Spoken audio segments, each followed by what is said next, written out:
Oh, it's so bad. Like, it's inedible. Like, if you accidentally drank some, like, stainless steel cleaner. Yeah, it's like all the burnt parts at the bottom of a griddle. Yeah. If you, like, shovel that in your mouth, like, oh, what burnt food is that? Like, all of them. All of them. Yeah, it's pretty gross.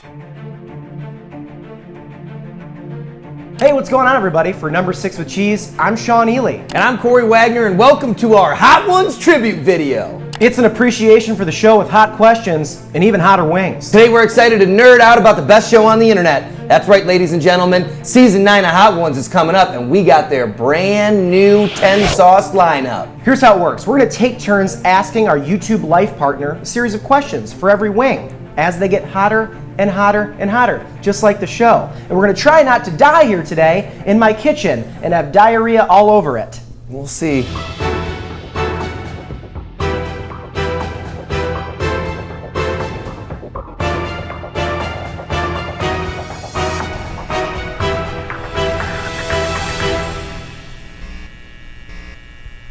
All right, you ready to get started? Let's do this. Boom.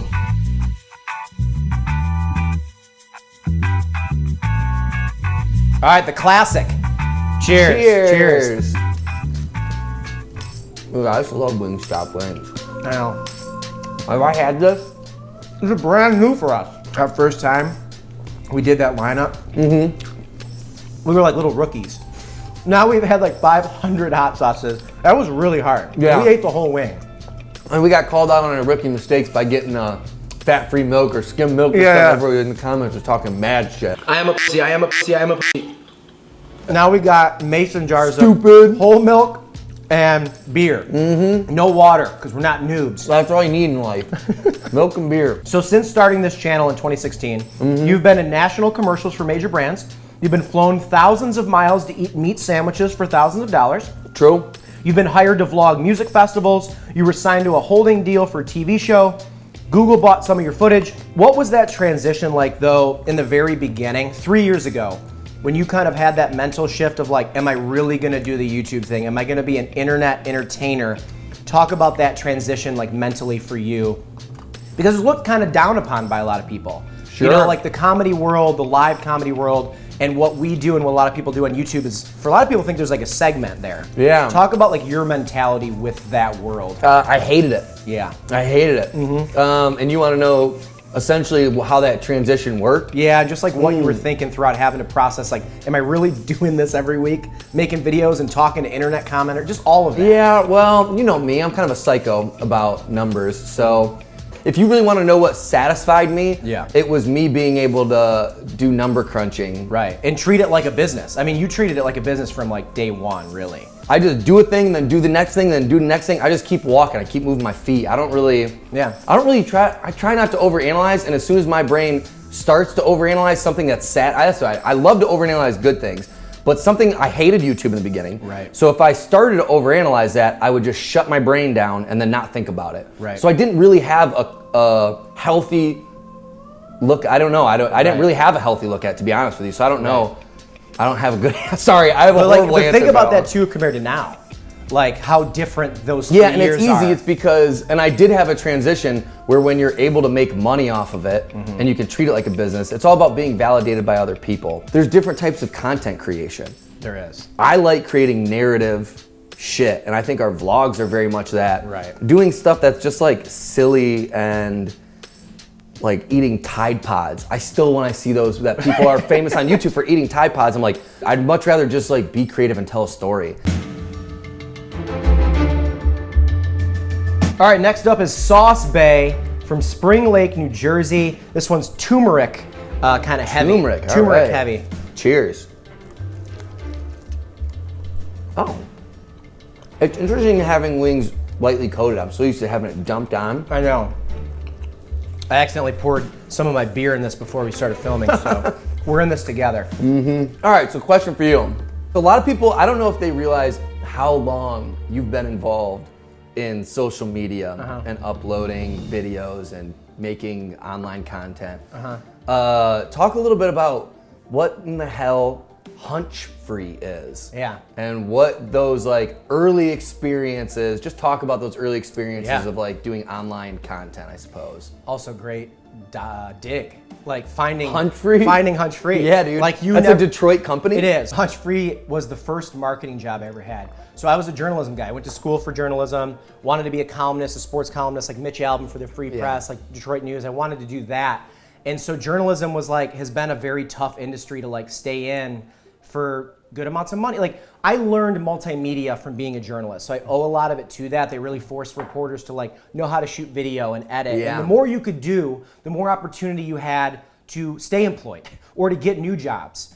So I was really huge on social media because social media was pushing video in like 2009. It was very early. People were still shooting in like 480 and 720 was like a, you know. So I went to the dark side, as they say in journalism, and I went away from working for a newspaper and took a marketing job for 15 grand more a year. It was like more money. My first paycheck I got, that 2-week paycheck, I was like, there's no way this company's paying me this much money. And it was like 40 grand a year. It wasn't like, so Huntfree was a like team, a startup, and I was like the 5th hire. And I did social media marketing. I learned account management. Everything that I do now for like Number 6 with Cheese, for like building any business or anything with us, was my roots there. Oh, that's and my mentor, Nick Ellis, like who is that where you met him at? I kind of he assumed was that like when I my found that. department boss basically. So I got super fortunate to work with like insanely creative people. Yeah. Like, shout out to Val Verton Heath who sent us those bazillion hot sauce from Belize. Oh yeah, those are really good. So I still keep in touch with that crew, and it was just such an amazing world because Facebook pages weren't even business. Like you couldn't make Number 6 with Cheese back then. Yeah, they didn't have that back then. You had to make that as a friend account and violate the rules, and then so that I owe a lot to that agency. That's crazy. Which is insane. Yeah, that's crazy. Yeah.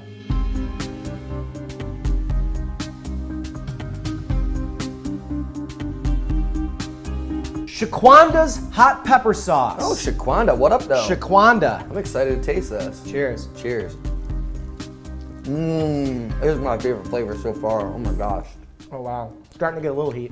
Feeling it. Fresh hot chili peppers.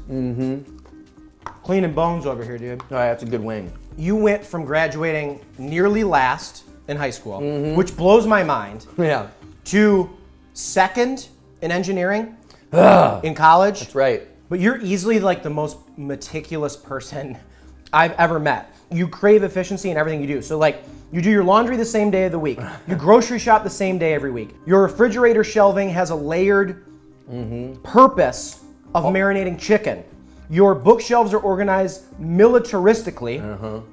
So my question is, My shirts, my t-shirts. your t-shirts are I put my t-shirts in order from how I expect to, in a very order, so I always take from the left, and then I put fresh ones on the right, and I go. A lot of people who don't know psycho. might call that like OCD. Would call that OCD. So have you always been that person, or did that type of life hacking or whatever you want to call it, when did that come about? Yeah, probably in the military. I've not always been that way. Okay. I used to be way more laid back, and then I graduated 3rd from last. It's shitty, right? And then I got afraid of failure in the military. You know, it's kind of like, you can fail in high school, or you can get a C in high school. I just got a bunch of C's, right? You can get C's and like, no one really judges you. But I really didn't want to be a failure in life. And then I got to military, they were like, bro, this is a really hard course. For the course I took, only the top 10% of test takers qualified for it. And then of that top 10% that qualified for it, there's 2 courses that were 3 months long, and they each had a 50% fail out rate. So only a quarter of the people make it to the entirety of the course. It was terrifying. And if you fail that, then the military chooses what job you get. And I really didn't want to just take whatever the hell the military was gonna do. So out of fear of embarrassment of not being able to succeed, I overstudied and crushed it. I graduated, not even close to failing, I got a 97%. But you worked your ass off. Yeah, and then I realized I was like, oh, if you work really hard, then you don't fail. And I just became obsessed with that. And now I have a fear that if give an inch, take a mile. If I give an inch back to my life of laziness, mediocrity, that it will spiral into me just playing Madden 99 again for 6 hours a day or whatever, you know, and being a bum. And I just really don't want to be a bum. So that's why my OCD is probably, that's when it started, was the military, being like, bro, man, I'm just trying to not fail. Yeah.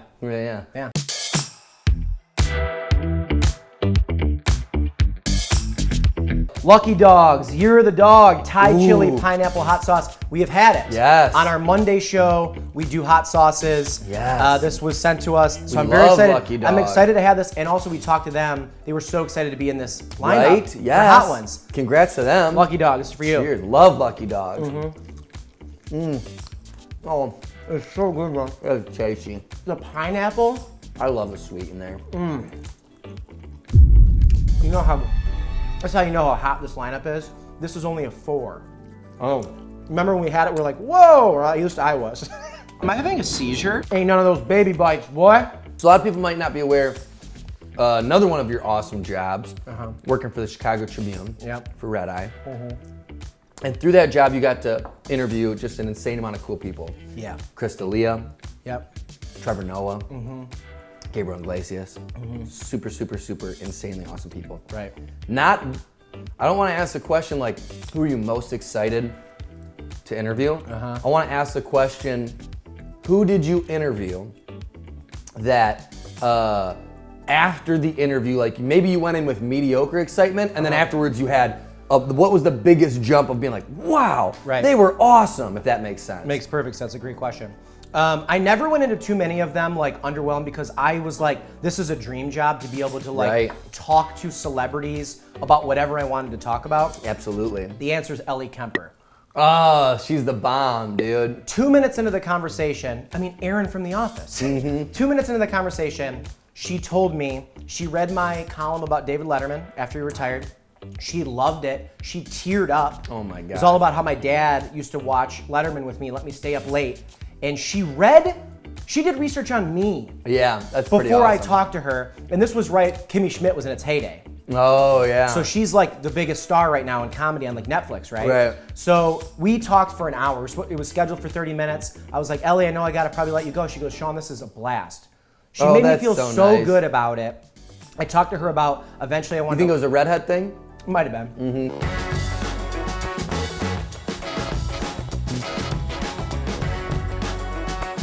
All right, very excited for this next one. Hot sauce number 5 is Los Calientes, which is a Hot Ones. They make this like An heatness. OG. Yeah, and this is the sauce of the summer. Right on. Cheers. Oh, wow. Very fruity. Yeah, I love it, of course. I love it anytime I make the sweet and heat. Oh my God, dude. You kidding me? You ready for this throwback? In your 20s, you wrote and narrated an audiobook titled The 8 Commandments of Not Being a Fat Ass. Remember this? I do. In which step 1 is, quote, put down the fucking fork, fatty. Yeah, you gotta, yep. Where did that idea stem from? And more importantly, did that ever get any notoriety at all? Yeah. So the idea stemmed from a couple places. One, it stemmed from a stand-up joke that I had. Okay.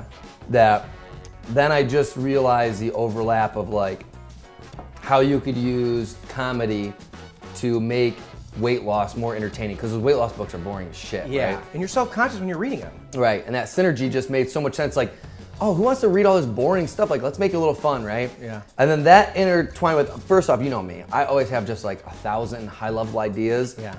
That I'm floating around. Like I'm in the process of like writing a musical and a feature Yeah. and always, Screenplay. right? You know? Yeah. And so I had all these ideas and I really wanted to, you know, Zach Orion. Yeah. I wanted so bad to get Zach Orion to do comedy, and that, because he was always so funny in high school, and that son of a bitch just would never, anytime, I bought him a notebook one time and he just wrote workout plans in there, right? He told me he was interested, so I wanted to get him involved, so I said, all right, I got these 3 ideas, I'm gonna tell them to you, you tell me which one you wanna work on, and we'll be about it. And this dude, and so for those of you who don't know Zach Orion, he is doing stand-up now, he's killing, he's at the Laugh Factory, he's touring all over the country, he's awesome, but he's a big 6'5", 230 jack dude. He clearly went right for, as soon as I was like, dude, what about a funny workout book? Yeah. And so he goes, yeah, bro, let's do it, right? And then it worked out really well. We didn't end up working on it together at all, essentially. I pitched him, I had the ideas for the titles, and I pitched him the ideas, and I think we worked on that a little bit. And then I got sick of waiting for it out, because you gotta understand, now he'd be about it. Yeah. But back then, It's like pulling teeth a little bit. pulling teeth to get him to work on comedy with me a little bit back in the day. And so I just wrote the book, and then he wrote the intro for it. And then he did help with, I had horrible grammar, particularly back then. I've improved a bunch, but he did do like some unreal editing on it. I took 6 or 7 books out of the library, all weight loss books, read them all, took a bunch of notes, took down all the factual information. I already had my chapters. I lined up all the factual information with which chapters I thought they would go to, and then just beefed them all up with jokes. I just went through and wrote, what's the funniest way I could explain this idea, all the science. So I took all the science and I filled in all the gaps with comedy, and it did have a little bit of notoriety. I had met a buddy in Chicago. I was sitting on that book for a minute, typed it up, sitting on it. Met a buddy in Chicago whose brother had done well in the internet boom, started a company that he was now helping to run that was an online audiobook site. And they were like pretty big, getting like thousands of, like tens of thousands, hundreds of thousands of like monthly views, right? And he was like, oh, if you turn an audiobook, I'll put it on there for you, what do I care? And then Tim Lichty, who you know, buddy of ours, he helped me record it. I was like, bro, I got this opportunity, like let me record it. I sat down, I recorded it. Put it up down there, I promote it, and you know Toledo is a bunch of psychos. They love stuff from Toledo. They're so supportive. I told people I wrote this book, enough people went and bought it that it became the #1 seller on this website. Beating out Tony Robbins, right? And Dave hadn't told his brother. This is technically his brother's website, and his brother, that's how his brother found it. Was like, hey, did you help your friend get a book on the website? I don't know why it's our #1 seller right now is the 8 Commandments of not being a fat ass instead of goddamn Tony Robbins. Should be on the lead.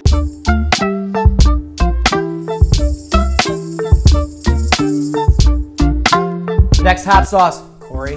Oh yeah. You know we love Detroit. I love Detroit. This is Hellfire Detroit, made in Royal Oak, Michigan, where I lived for years.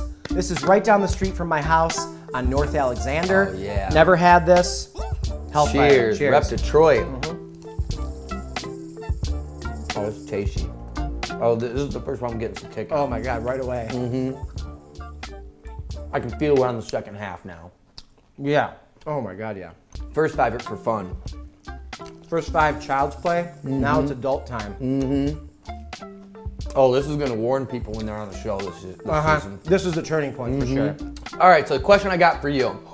There might be a handful of these people who aren't aware of this, who are #6 with Cheese fans. They should be aware that you have another pretty large social media channel on YouTube that you run, right? If people don't know about this, Social Media Pessimist, you have a handful of videos that have over 100,000 views on them. So it's like not just a BS channel, right? What is your favorite Social Media Pessimist video that you've ever made? Whether, not necessarily the most viewed or anything like that, just the one that you enjoyed making the most. So ironically enough, the one with the most views is the one that I like the most. Even if it had 1,000 views, it would still be, I guess, love. Like a wrecking ball. It was one, right? when, what does the fox, or Yeah. what does the fox say? No, no, no, no, no. Yeah. So when that became popular, before commentary channels were like very big, like they're huge now, Gus Johnson, one of my favorite.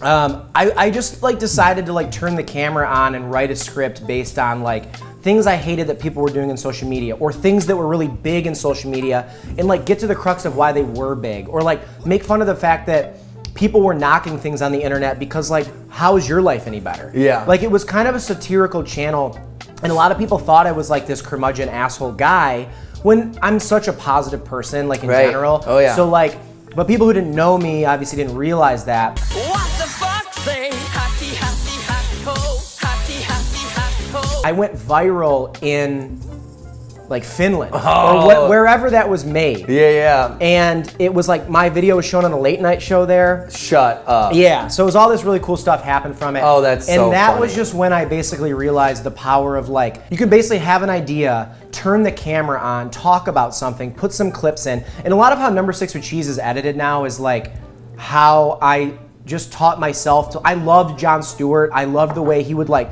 splice in clips and then go back to him and react to it. So like the social media passive moves was kind of like more of a like younger person's take on like the Daily Show mixed with like social media. Yeah. So that Ylvis, what does the fox say thing, it was just really cool seeing the response I got from that. And that is still to this day one of the reasons that channel has thousands and thousands of subscribers. Yeah, It's from that awesome. video. So it's just really powerful. Oh, that's great.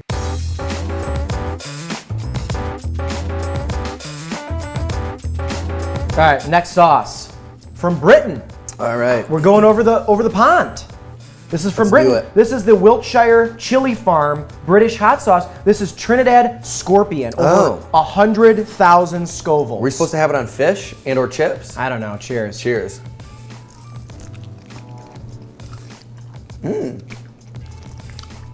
Oh boy. There it is. There's the heat. Scorpion peppers, dude. That's not bad flavor. Not at all. That's pretty good stuff. So, anybody who knows you, oh my God. Weak. Yeah. Weak. It's that under the tongue scorpion. I get in it. Yeah. I avoided that somehow. Nobody who knows you, anybody who listens to you online, would ever deny the fact that you love Chicago. You moved here 5 years ago, and pretty much right away you fell in love with the city. And your love has only grown. A lot of people in our industry, whether it's YouTube, whether it's acting, whether it's commercial acting, whether it's writing, feel like they need to go to LA or New York. You use Chicago or any city as a stepping stone, and you go to the coasts. And that's how you become famous, and blah, blah, blah, blah, blah. We have had many conversations about how really you drive this of like, you can have just as much notoriety, you can do amazing things, and kind of what your goals are in general are different from a lot of people's. Sure. Talk about how Chicago specifically ties into the Corey Wagner brand and really just the next 10 years of your life. Like you've talked about how Chicago can very much be a home for you for years. Yeah, it can be. Talk about just like your love of the city and what man. specifically makes this place so perfect for you. Man, I love people. It doesn't make sense that someone as poor as me can live in as great of a neighborhood as me. Wrigley Field is amazing. I don't like the Cubs whatsoever. I'm a Detroit Tigers fan for life. But a stadium that's in the middle of a neighborhood is super cool. I can walk to it. I'm still a child when it comes to taking the train. Yep. I love big bodies of water, so the river and big buildings around the river make me say ooh, ah. And I like the lake because it's kind of like an ocean because you can't see the other end of it. So those are the things that make me excited. Yeah. Hell yeah. Yeah.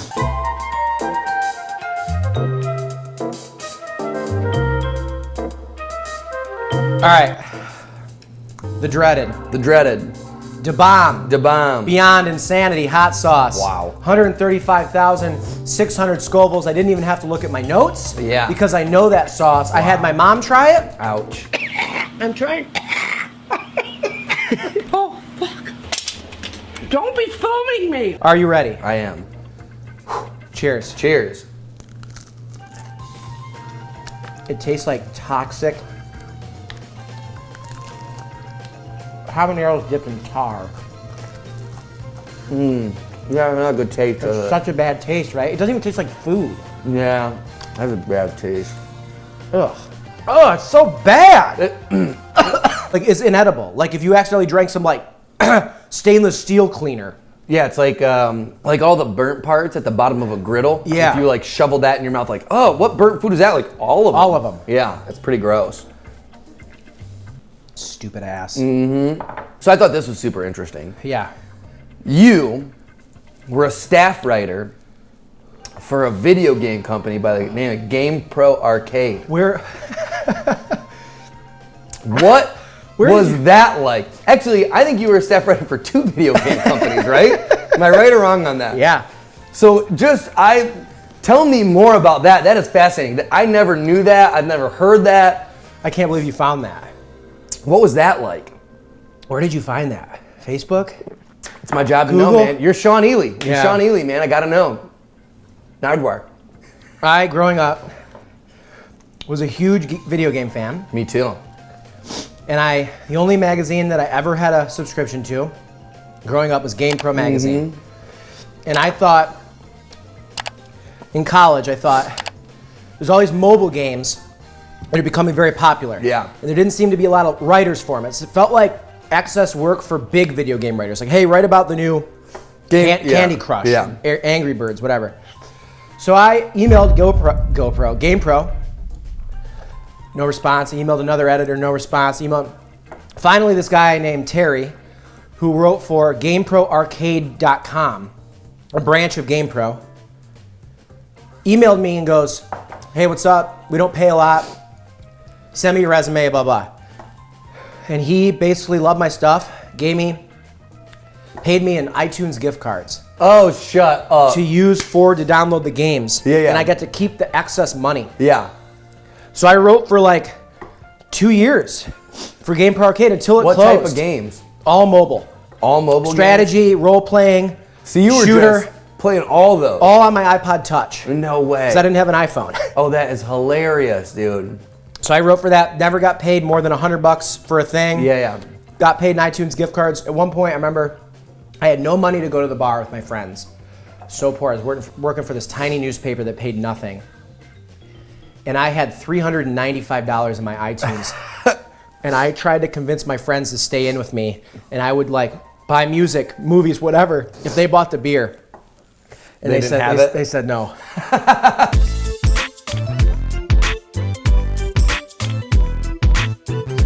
2 wings left.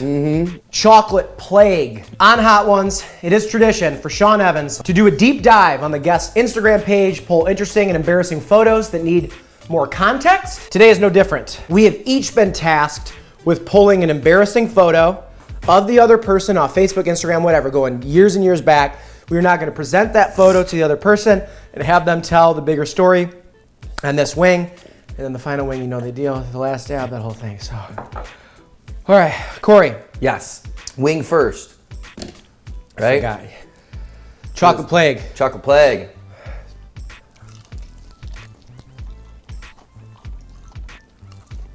Doesn't taste like chocolate. No,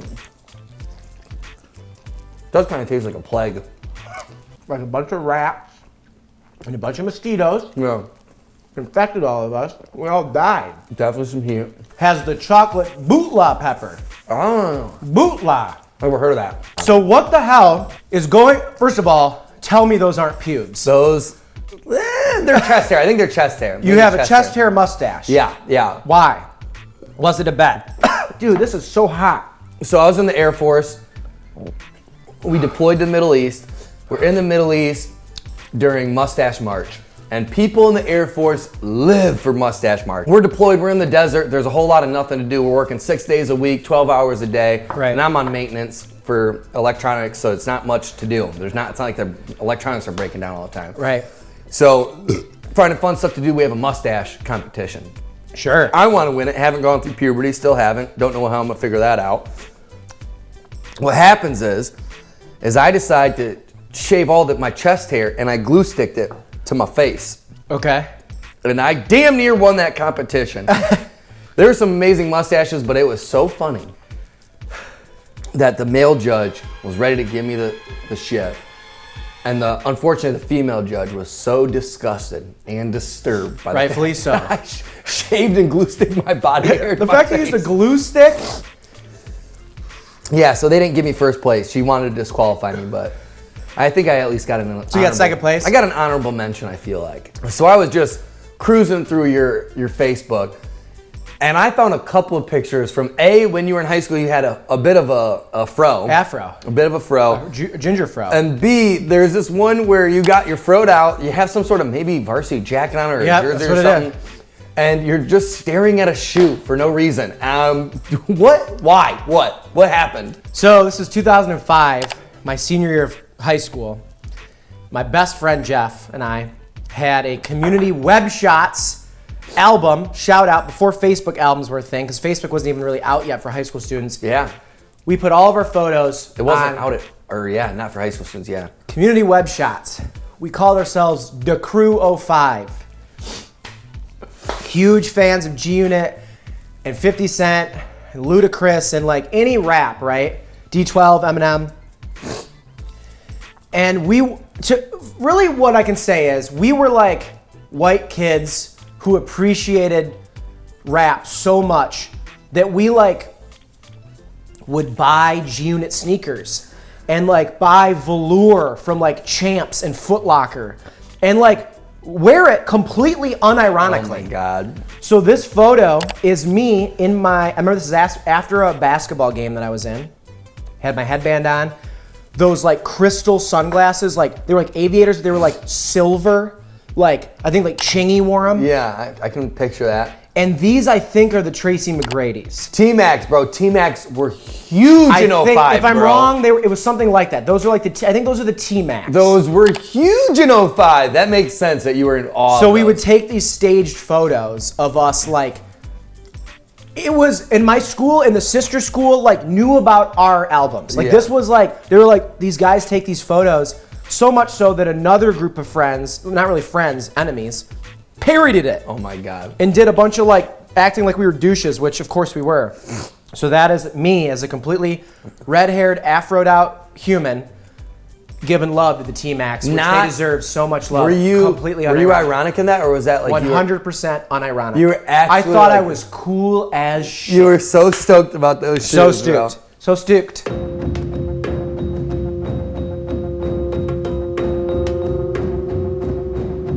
We have made it to the 10th and final wing in tribute today to the Season 9 Hot Ones debut with the Jonas Brothers, which, call us Jonas Brothers, we'll do a song with you. And it's tradition on Hot Ones to put a little last dab, a little extra dab on the last wing. You don't have to if you don't want to. Okay, I will. The internet will berate you. I shall. I put a lot of last dab on this wing already. Yeah, you tried putting some of it onto mine. Yeah, there we go. Here you go. Ugh. Like a Heinz 57? Yeah, that's a Heinz 57 bottle. Oh my God, that's enough. Jesus. I don't know how these work, bro. I'll smear it around with one of my other bones. Yeah. How are you feeling right now? My stomach's a little sore and I have to pee. As we approach 700 videos on this channel, this is our third or fourth Hot Ones kind of video. Cheers.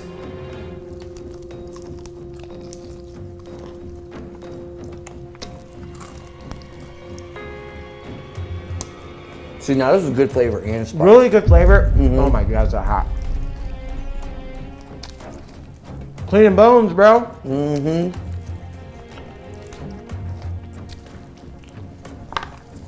Clean, bro.